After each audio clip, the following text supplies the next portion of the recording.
اب اس میں کوئی شک نہیں کہ کرونا وائرس کا زور ٹوٹتا جا رہا ہے اور ایک کے بعد ایک ملک جو ہے وہ اس پر قابو پاتا جا رہا ہے۔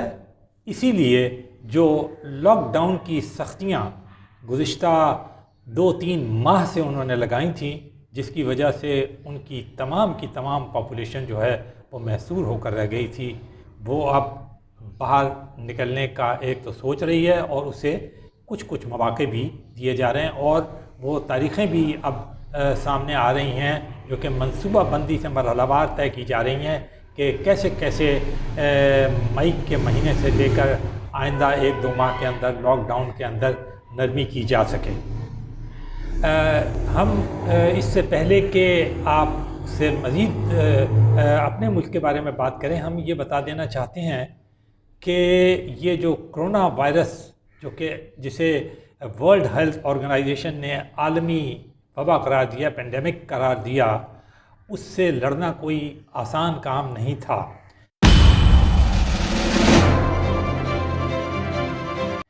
آپ اس کا اندازہ اگر اعداد شمار اور رقوم کے حساب سے لگائیں تو آپ حیران رہ جائیں گے۔ سب سے پہلے تو ہم آپ کو بتائیں کہ دنیا نے اپنے GDP کا 5% جو ہے وہ اس سے لڑنے میں لگا دیا، اس سے مقابلہ کرنے میں لگا دیا، اس کرونا وائرس کے اوپر قابو پانے پر لگا دیا۔ دوسری بات ہم آپ کو بتائیں کہ جس قسم کے ریلیف پیکیجز دیے گئے ہیں ان کی کوئی مثال نہیں ملتی، نہ عالمی جنگ میں، نہ جو حالیہ عالمی اقتصادی بحران آیا تھا۔ مثال کے طور پہ 2-3 ہم بڑے آپ کو ریلیف پیکیجز بتا دیتے ہیں۔ ایک جو ہے وہ تو امریکہ نے دیا ہے جو کہ اب تقریباً $5 ٹریلین کے اوپر پہنچ رہا ہے، اور اگر اس رقم کو آپ کمپیوٹ کرنے کے لیے جائیں اپنے کیلکولیٹر پہ تو آپ کے لیے روپوں کے اندر کنورٹ کرنا تقریباً ناممکن ہوگا۔ دوسرا £500 بلین جو ہیں اس کی رقم تو برطانیہ جیسا چھوٹا ملک جس کی آبادی بمشکل 6.5 کروڑ ہے، وہ جو ہے وہ ریلیف کے اندر لوگوں کو دے چکی ہے۔ اور اس کے ساتھ ساتھ جس طرح انہوں نے اپنے لاک ڈاؤن کے دوران اپنے ہیلتھ سسٹمز کو اور دوسرے نظاموں کو اپ گریڈ کیا، وہ بھی مثالی ہے۔ مثال کے طور پر آپ دیکھیں امریکہ میں نیو یارک جیسی جگہ کے اندر نیشنل گارڈز وغیرہ کو طلب کر لیا گیا تھا، برطانیہ میں تو فوج کو طلب کر لیا گیا سول امداد کے لیے۔ برطانیہ جیسے جمہوری ملک میں سول نظام اتنے مضبوط ہیں کہ عام قسم کی کوئی اگر بحران آتا ہے تو وہ اپنی گڈ گورننس سے اور اپنے نظام کی مضبوطی سے، سول نظام کی مضبوطی سے خود ہی اس پر قابو پا لے، لیکن اس مرتبہ فوج نے ان کی مدد کی، خاص طور پہ لاجسٹکس وغیرہ کے اندر انہوں نے بہت زیادہ کام کیا ہے۔ میری خود ابھی اپنے بیٹے نبیل سے بات ہو رہی ہے جو ایک چارٹرڈ اکاؤنٹنٹ ہیں، اور انہوں نے بہت یورپ اور برطانیہ کو دیکھا ہے۔ انہوں نے اس کا یہ کہنا ہے کہ ویسٹرن کنٹریز نے یورپ سے لے کر برطانیہ اور امریکہ تک انہوں نے اپنا سب کچھ جو ہے وہ اسی بات میں جھونک دیا کہ وہ کرونا وائرس پہ قابو پائیں اور اس کو شکست دیں، اور اس کی ایک بنیادی وجہ اور اس کی ایک لائنر انہوں نے رکھی، اس کا کہنا تھا نبیل کا، اور وہ 1 لائنر یہ تھا کہ ان کا کہنا یہ تھا کہ سب سے پہلے انسانی زندگی کو بچایا جائے اور بعد میں کسی اور چیز کو، چاہے وہ اقتصادی مضبوطی کیوں نہ ہو، انفراسٹرکچر ہی کیوں نہ ہو، اس کی طرف توجہ دی جائے۔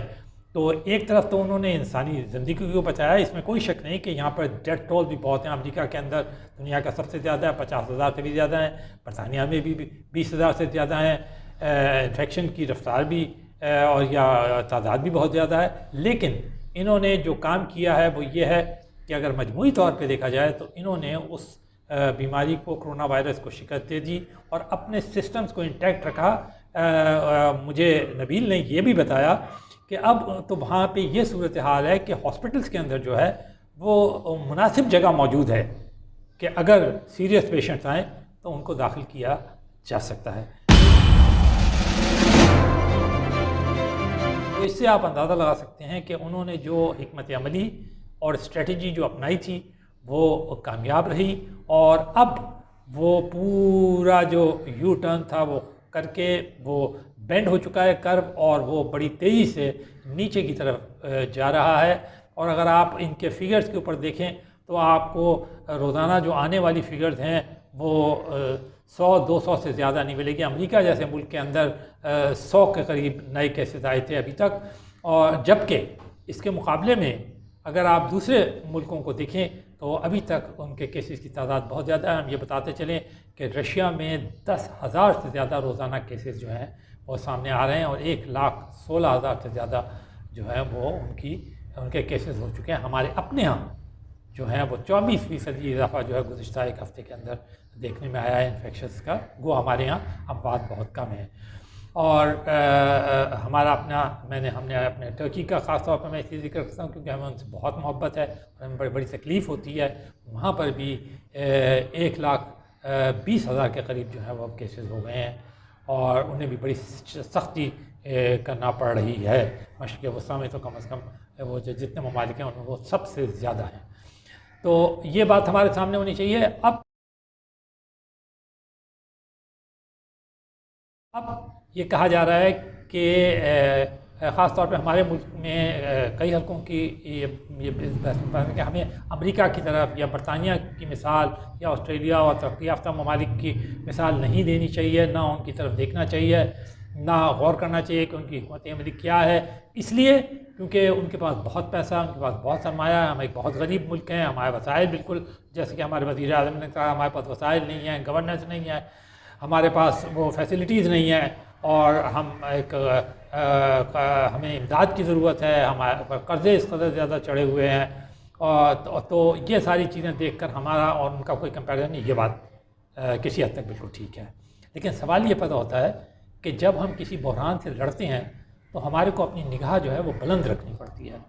یہ نہیں ہو سکتا کہ ہم اپنے آپ کو نیچے لیول کے اوپر رکھیں. آخرکار ہم ایک 22 کروڑ کی قوم ہے. ہمیں اپنے اوپر بہت فخر بھی ہے اور ہمیں اپنے سے بہت امیدیں بھی ہیں، ہمارے حوصلے بھی بلند ہیں. تو یہ تو نہیں ہو سکتا کہ ہم شکست کھا جائیں اور صرف ہم یہی جملہ دہراتے رہیں کہ جی ہمارے پاس کچھ نہیں ہے اور ہم کچھ نہیں کر سکتے.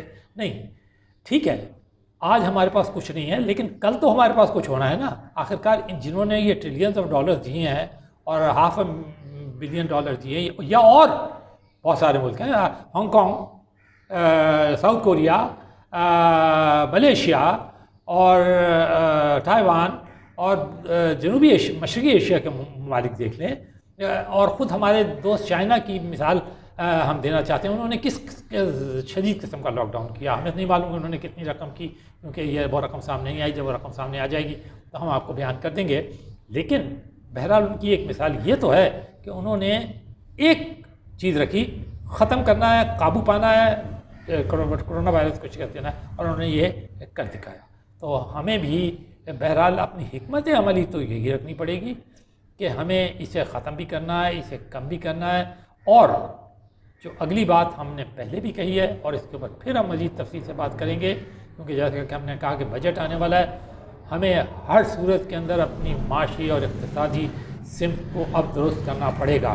یہ بار بار کہنا کہ ہمیں امداد، قرضے، معافی کی درخواستیں قرضوں کی، اور لوگوں کی طرف دیکھنا کہ وہ ہمیں پیسے دیں یا مخیر حضرات سے اپیلیں کرنا، ان چیزوں سے اب ہمیں ہر صورت میں بحیثیت قوم، 22 کروڑ آدمیوں کی ہم قوم ہیں اور اپنے آپ کو ایک عظیم قوم کہتے ہیں، اور یقینی بات ہے ہمارے میں بہت ساری خوبیاں بھی ہیں. تو ہمیں اب ذمہ داری کا مظاہرہ کرنا پڑے گا، اور ایک ذمہ دار قوم کی حیثیت سے ہمیں اپنی معاشی اقتصادی سمت اس طرح تعین کرنی ہوگی، اور اپنی حکومتوں کو اس بات کے لیے رضامند کرنا ہوگا.